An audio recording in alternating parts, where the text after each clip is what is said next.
جو فیصلہ آیا ہے آپ کے خلاف اس حوالے سے آپ کیا کہیں گے؟ بالکل، بسم اللہ الرحمن الرحیم۔ یہ آج پاکستان میں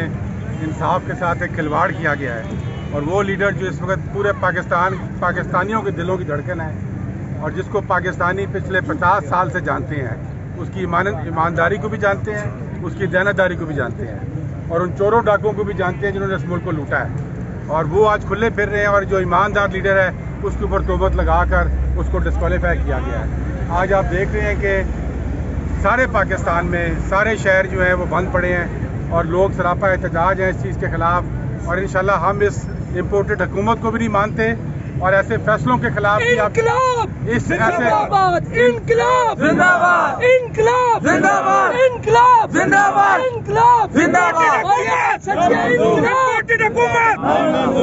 عمران خان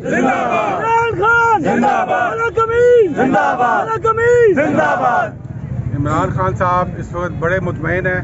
کیونکہ ان کو پتہ ہے کہ وہ حق اور سچ کے اوپر کھڑے ہوئے ہیں، اور میں ان کو بھی مل کے آ رہا ہوں، اور انشاءاللہ ہم لوگ، ہماری پارٹی اس فیصلے کے خلاف کورٹ میں بھی جائے گی، سپریم کورٹ میں بھی، ہائی کورٹ میں بھی، اور انشاءاللہ پاکستانیوں کو اور عمران خان کو انصاف ملے گا، اور یہ ہمارا انشاءاللہ یہ میں سمجھتا ہوں کہ یہ جو گرتی ہوئی حکومت ہے یہ بالکل اپنی آخری سانسوں پہ آ گئی ہے، اور یہ جو آج انہوں نے بانڈی آ کر جہاں پہ کی ہے، اس کا انشاءاللہ ان کو جواب پاکستان کی عوام تو ہر الیکشن میں دے رہی ہے۔ جو الیکشن ہوتا ہے پاکستان کی عوام کا جواب ہے عمران خان، تو انشاءاللہ یہ جو ان کا بھونڈا مذاق ہے یہ نہیں چل سکے گا، اور یہ جو اس انصاف کے ساتھ کھلواڑ آج کیا انہوں نے، پاکستان کے انصاف کے ساتھ کھلواڑ کیا ہے، اس کو ہم نامنظور کرتے ہیں، اور انشاءاللہ اس کے خلاف احتجاج جو ہے وہ جاری رہے گا، تاکہ ہم اپنے پاکستانیوں کو، یہ عمران خان کے انصاف کی جنگ نہیں، یہ